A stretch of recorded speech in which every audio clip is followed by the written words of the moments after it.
man. It's your boy Jim Shoe. Keep it the chip tube, but in your face art, man. We make art, we sell art. Thank you guys for watching this video. Just want to let you know that each and every video is sponsored by inyourfaceart.com. You'll be able to check down the link in the description so you can see many of the artworks that we do, designs, t-shirts, posters, customization, all that great stuff. So thank you for joining us, man. Thank you for coming to watch this video. I hope you get a lot of great value from it, a lot of good laughs. So as we move forward on this one, so Matt Reeves has an interesting take for us. Batman versus coded word. Into, Gotham City's underworld when a sadistic killer leaves behind a trail of cryptic clues. As evidence begins to lead closer to home and the scale of the perpetrator's plans become clear, he must forge new relationships, unmask the culprit, and bring justice to the abuse of power and corruption that has plagued the metropolitan. Look, you see how long this summary is?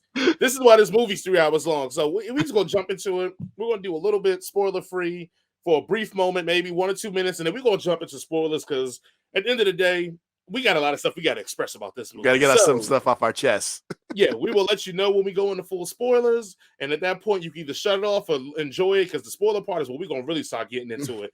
All right, let's just go in. Like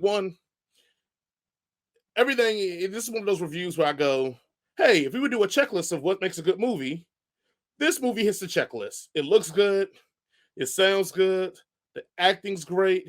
Like just everything around this movie, it looks grungy. It looks like Gotham. It feels like Batman to a degree, which will probably pull some shreds here and there. I'm gonna get it frank with you. This movie boring as fuck, bro. Like, I ain't even gonna play this game with y'all. Like, this movie is 3 hours of just, hey, want to see how well I can craft a movie? Yes, this is a great film student, but where's the action? Where's the meat and the potatoes? Now, as a guy who's been an apologist for The Last Jedi, and I always say that The Last Jedi would have held up better if Rise of Skywalker didn't fail it as much. This movie is The Last Jedi of the Batman series, where I'm saying this in the sense that The Last Jedi, you can make a good argument it's a very boring movie compared to previous incarnations of Star Wars. The Batman is a boring movie.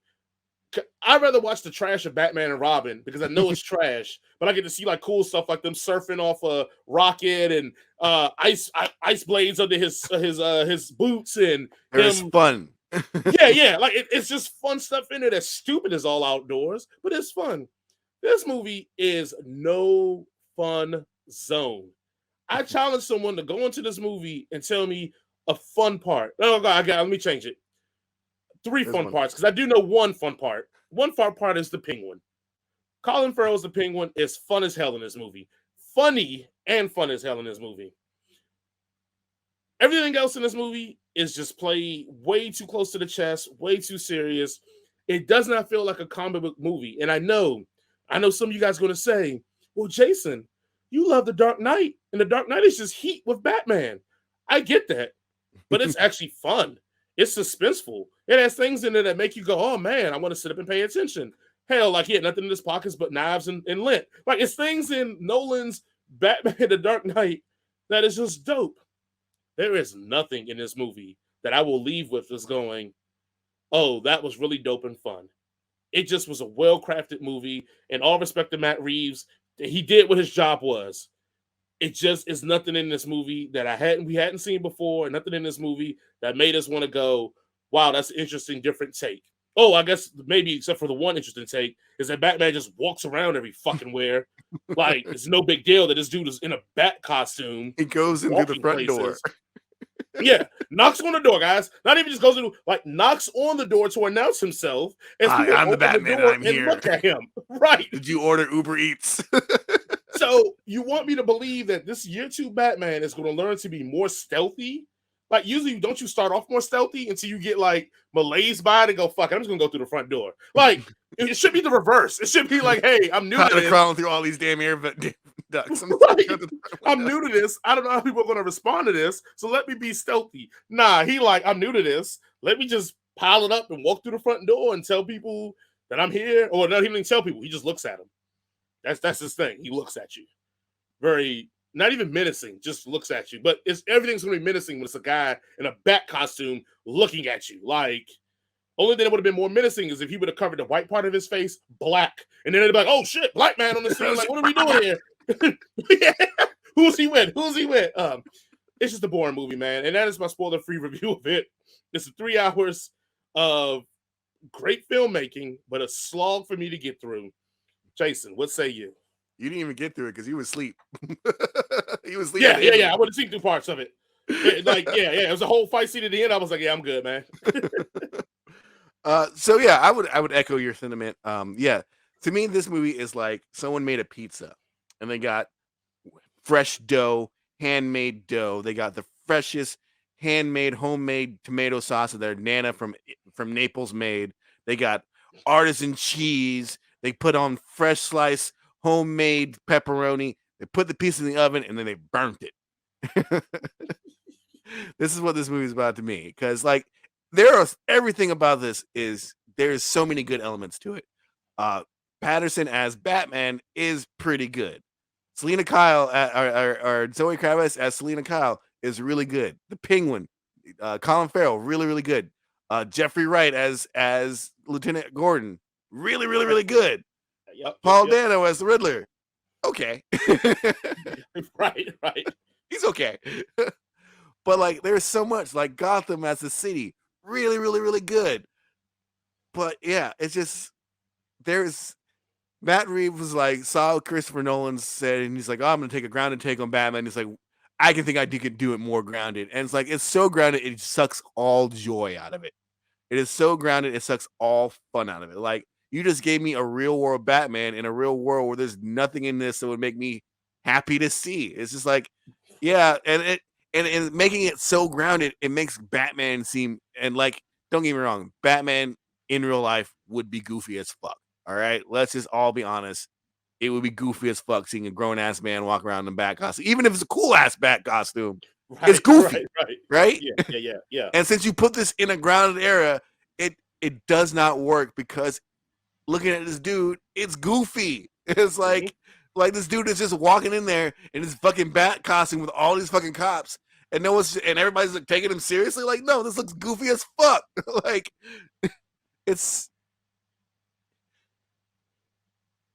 he took all the joy out of this, and that's the bad part about this movie, because everything in this, like as Jason said, it ticks all the boxes of something that should be good. There's so much good parts to this that is disappointing that as a whole it's just boring, and it's like it's not even bad, it's just boring, and that's not what you want in a Batman film. The fight scenes in this, like, are, except for the very first one, are very lackluster. You know, the kind of the whole entire lighting of this whole entire thing it's just so dark, and like you can barely see anything that's going on. And it's like, I get that you're trying to make this, it's a dark and brooding Batman, but like we want to see him beat up people because he's Batman. He's supposed to be doing cool action and stuff like that. And you're just like, you were hiding any of his coolness in just pitch black darkness, especially the hallway scene where he's fighting the goons. Like the whole thing is shot in the dark, and it's like, yeah, there's some cool things of seeing the gunfire and stuff like that, but like you don't see anything else besides that, and it's so quick and choppy. It's not fun. The car chase, it's not fun, and he also murders like 15 people in that. And it's just not fun. And like, even if you say, like, you know, the Christian Bale Batmans, the Nolan Batmans, they were very grounded and realistic, there was still some fun to be had in there. There were still things that were exciting, like, you know, especially like the Dark Knight. Like Joker was fun. It was fun. And then, like, you know, even Bane in Dark Knight Rises was kind of fun. He was silly, he was over the top, he was fun.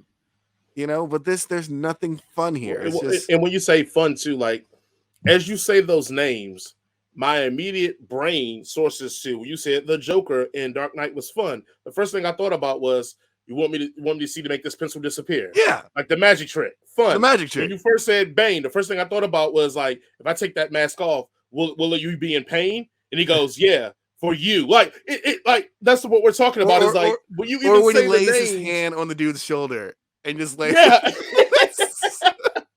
like, do you feel safe? Right. We It's have fun. scenes of fun in our mind when you say these names. I don't. When you say the Riddler, I don't have a scene of fun. I have.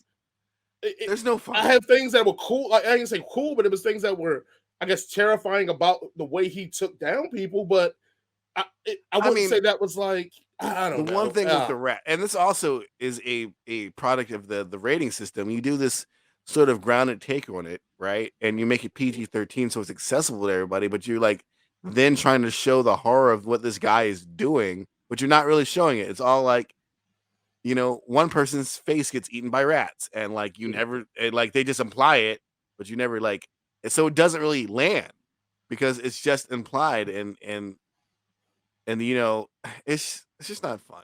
All right, well, we're going to jump into the spoiler section, which is going to be fun for us.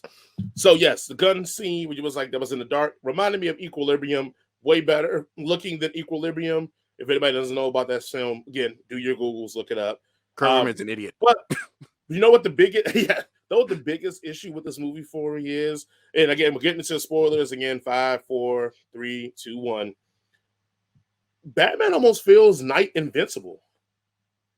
Even when he jumps off the police station and he gets like beat down, and he gets up and limps, but like you never see any lasting effects of that. You never see him modify his system to do that better. He basically took gunfire, 2 guns straight to the chest, rapid. And he was like, yeah, that's fine. Disarm you. And like it's part of the appeal of Batman is the fact that he is a man. So he's always had to be smarter than everybody to keep himself alive, but also to not kill the people around him.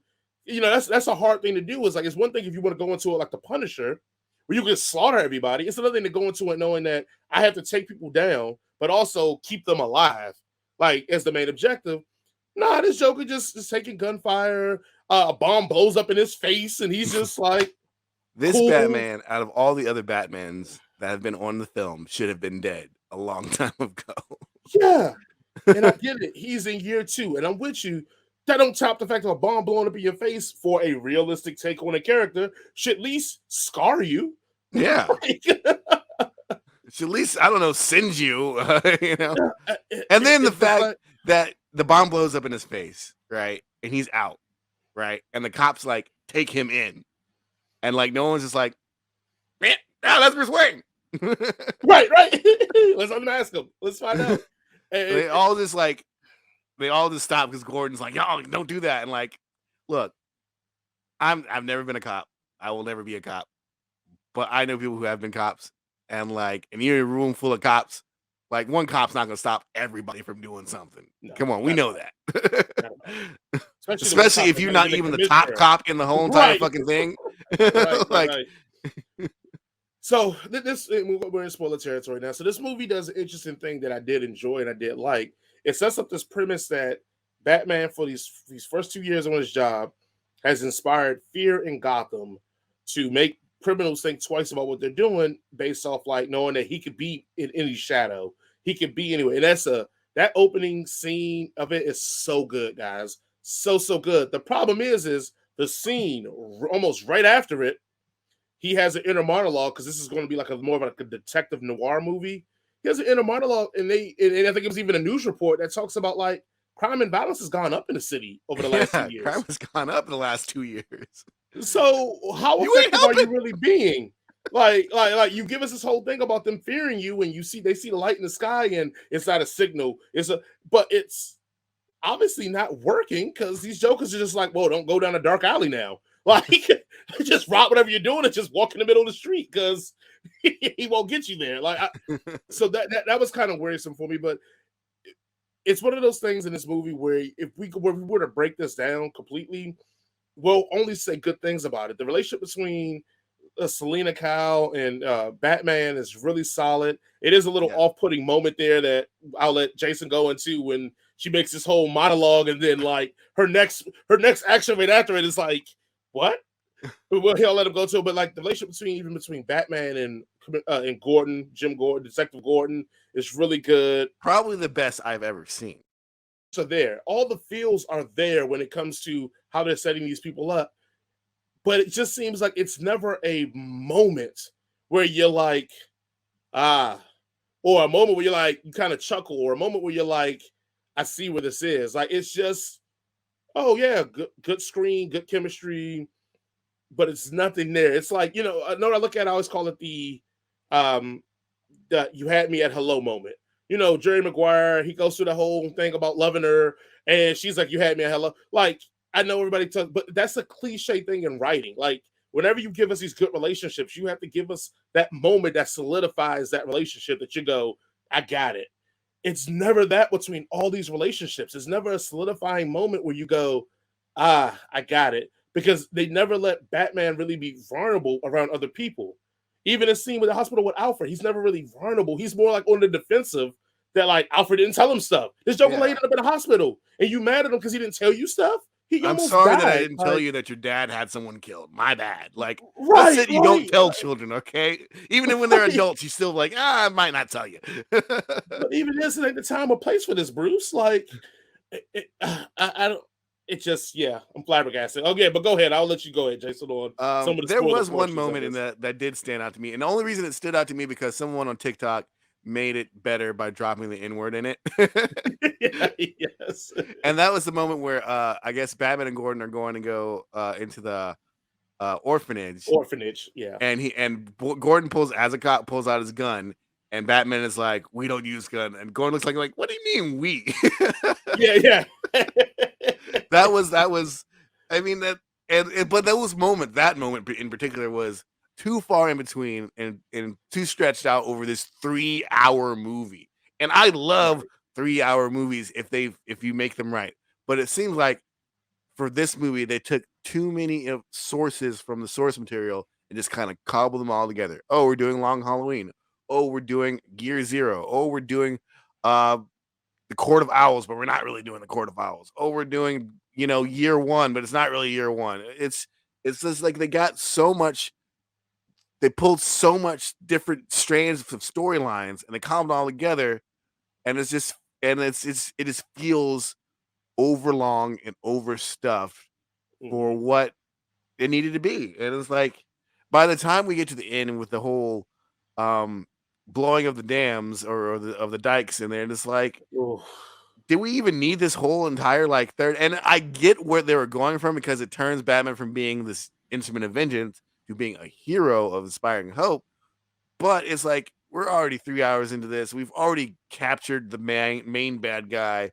Like, this just seems like something tacked on at this point to do something exciting. And it really, at the end, it really wasn't all that exciting because it was still kind of dark.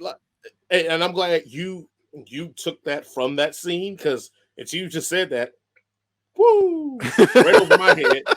I took that scene as literally just being the way to say, hey, the Riddler's a bad guy.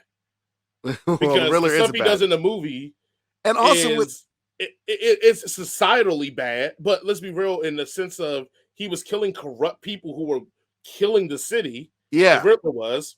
He isn't that bad of a guy. He just is doing it the wrong way. I feel like that end of the Dykes thing was just to be like, hey, we got to make him a bad guy. No, I'm definitely a bad guy. I'm definitely going to murder every single person in the city. Right. Like, I don't want to killmonger him, so let's. And it's like, Dyke, so we can be like, oh, see, he hear innocence now. Like, if your plan was to like kill everybody, then why don't you just kill everybody? Like, why don't you just start with that? Like, you could have probably got away with this whole plan if you just like, you know what, I'm going to bomb the Dykes and then get all the political elite in one room and then shoot them. And then shoot everybody. Exactly. I did enjoy. I think the best thing about this, outside of the Penguin, is Selena Kyle. Zoe Kravitz's Selena Kyle, or Catwoman, is by far the best thing in this movie. And I'm not saying it just because she's hot. I'm saying this because she is hot. What she's fighting for in here is important, which I do feel like her main storyline probably could have been cut out of the movie. Like, but I don't know what you do with her if you do take that out. But since we're in spoiler territory, like, her main storyline is trying to take down Falcone, because they have a history or have a relationship, which I'll kind of, if Jason wants to spoil that, he can. I'm kind of trying to anybody who's familiar with the comic books, or at least year one stuff, would know that what the relationship is. Right, but they have a relationship, so she's trying to get that. Well, that also intertwines with some of the Riddler stuff, but also intertwines with Batman's history. And it's just, I kind of wish all that gangster stuff would have been pulled out of this movie. it kind of just streamlined it. That like Falcone was running it, now the Riddler's coming on as a lunatic. It's messing up business for both sides, and you just kind of usher that other storyline again, maybe for the sequel. But in saying that, again, because we talk about this movie being very well made, it does give you the moment of when whatever happens to Falcone, that like figuratively and literally, the floodgates for villainy opens up. It almost felt like Falcone was keeping it under wraps or keeping that lid on. And then once whatever happens to him, the floodgates open. And I guess that was probably the symptomatic thing of the Riddler doing it too, because it was like almost like the corruption in the city was running only through him. So nobody was making moves or doing outside of the pocket unless he came to it. Now he's out of the way for some circumstances. Now it's like, we're going to get all the lunatics that are going to come out the woodworks. I thought that was a good juxtaposed system to put there. I just think it just didn't need to be in this movie. I think this movie should have had a little bit more Riddler in it, a little bit more of a cat and mouse game with him and Batman. I'll even go as far as to say, and this is just me being a petty person, because I think it would have been very entertaining, if that whole final scene where he's beating up the Riddler acolytes that just became, because they just like any viral movement, people jump and cling to it, which I thought was a very good premise, a great premise. I wish he would have figured out a way to organize them, and we could have had like a big ass maze at the end of the movie, where Batman, like the animated series, is trying to figure out how to get through the maze to get to the Riddler to stop a bomb that's going to blow up City Hall or whatever crap. And then that would have been a dope ending to it. And then that would have been grounded, because Batman has to be real, because that's what every fucking auteur needs out of Batman, is he be real. And the worst thing about this movie for me is it makes fucking Zack Snyder look better, and that pisses me off, because for at least for one thing, like in Batman versus Superman, the fight scenes in that shit was fucking dope as hell. All right, those were freaking, even though Batman was killing people and shit, and I don't like that, it still was awesome to see Batman do Batman stuff. And in this movie, you don't see Batman doing anything, because either it's too dark, or it's just like the fight choreography is just like he throws some punches and the guys go down. It's basically like Nolan's fucking choreography in the previous trilogy of movies, and it's so disappointing, because it's like it's 2022. Like, you can make an awesome ass Batman, because there are freaking fight choreographers out there who are just doing it on their phones and stuff like that, who could come in, and maybe they're not the biggest name in the world, but they can come in and bring some new life, new energy into these things, because that's part of it. What we want to see is action. I like the fact that this is probably the only Batman that has ever been like an actual detective, but even then, because he's an actual detective, it kind of makes him look dumber in retrospect, because like, how could you not figure this shit out when I figured this shit out, and I'm not fucking smartest guy in the world? All right, like, you should know that Falcone was the main bad guy. What are you guys, world's greatest detectives over here? World's greatest detectives right here. Like, apparently not.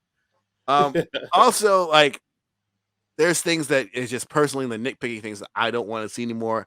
I'm tired of seeing young Batmans or year one Batmans. We've got that plenty of times. I'm glad they did not kill his parents again, but everything has to be involved with his parents. There's 80 years of fucking stories, guys, where they don't involve his parents being the motivation behind why he does shit. So let's like move on from there. And also at the end of this thing, and this is a definite spoiler alert, because it's definitely a spoiler. They put the Riddler in Arkham, and who's in Arkham? It's the fucking Joker. And then, you have on the fucking internet, it's like, who could it be? It's like, we know who it is. It's the fucking Joker, because that's always who it is. It's always the Joker. It's like, you can't get away from the Joker. It's like, Batman has like 120 villains, and y'all always pick the Joker. And it's like, they just move on. Do something. We even joked when we came out the movie, we're like, how come the end of the guy couldn't have been like Calendar Man? Like, like Calendar Man, Victor Zaz, fucking Clayface, I don't know, Condiment King, I don't fucking know. Right. Anybody other than the Joker. But no, it has to be the Joker, because that's what everybody wants to do. Because, that makes your bones. Like, I would like for you to take, like, what they did in The Long Halloween, which take a joke character like Calendar Man and make him menacing. In The Long Halloween, if you ever read that story, Calendar Man is more like, what's the dude from Silence of the Lambs? Hannibal. Then he is about this jokey thing. He's a fucking psychopath, and it's scary. But no, we got to do the Joker because that's what everybody does. You know, Well, we could do Mad Hatter, and that would be good if you did it right. I don't even mind if you're going to touch on the Joker. I want you, if you're going to do that, and we talked about this too, and this is one of those things, again, we're about to give Zack Snyder credit for things that I hate in life.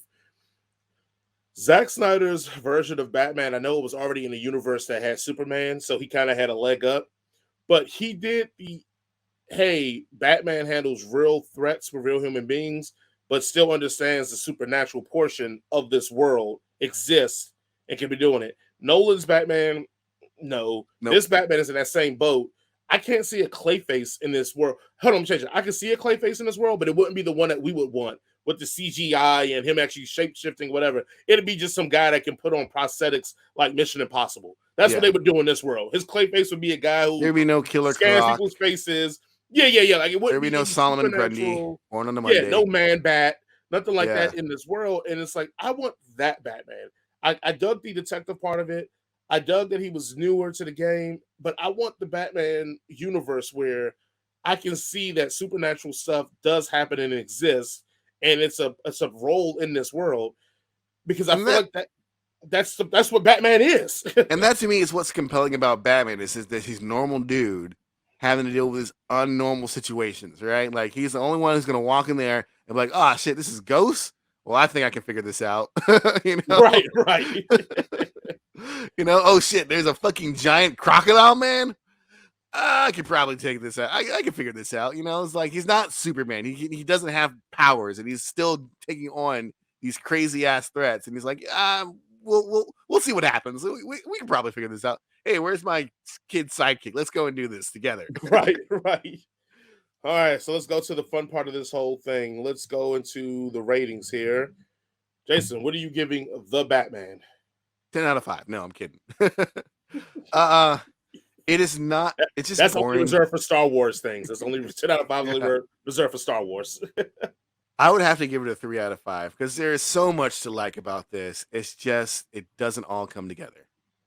So it's right in the middle. I'm going to rate that with you. I'm gonna give it a 3 out of 5 because I did go and see it again this weekend. And I wouldn't. I got through the parts that I slept through and was like, oh, I guess it was a little bit more action there, but didn't do it for me. And like you said, it's a 3 out of 5 because it's going to be people that are going to see this movie and see how well it's made, and they're going to love it. And it's going to be people like are going to be like us, and it's like this is cool, but I just feel like it's just fucking boring. I mean, what more can I say? You know what I'm saying? But like always, me and Jason went through that, so you don't have to go that route. All right. So, I mean, I would like you to go to the movies so they can make more Batman movies, but probably they'll still make the same type of Batman movies over and over again because that's what they do because it's large corporations running this thing. So, y'all can sit this one out if you don't want to. One of the biggest problems that we weren't around is because I drank all my nerd focus. I was out. I was lethargic. I was tired. I couldn't focus, man. So if you want to keep us making these things regularly, we got to keep us focused. And how you keep us focused is by you buying some nerd focus. The link will be in the description. And then that way, when they give us money, we can give it back to them by buying nerd focus. More nerd focus. Stay focused. So it's just a cycle of nerd focusing all the way through the nerd focusing of the most nerd focusing. And we all will be pleased. We all will be focused. We all will have the brain power to give you all what you need and all what you want all the times. I mean, Jason was drinking it, and he may have some prospects for a girlfriend because he was able to talk to girls. No, I tried.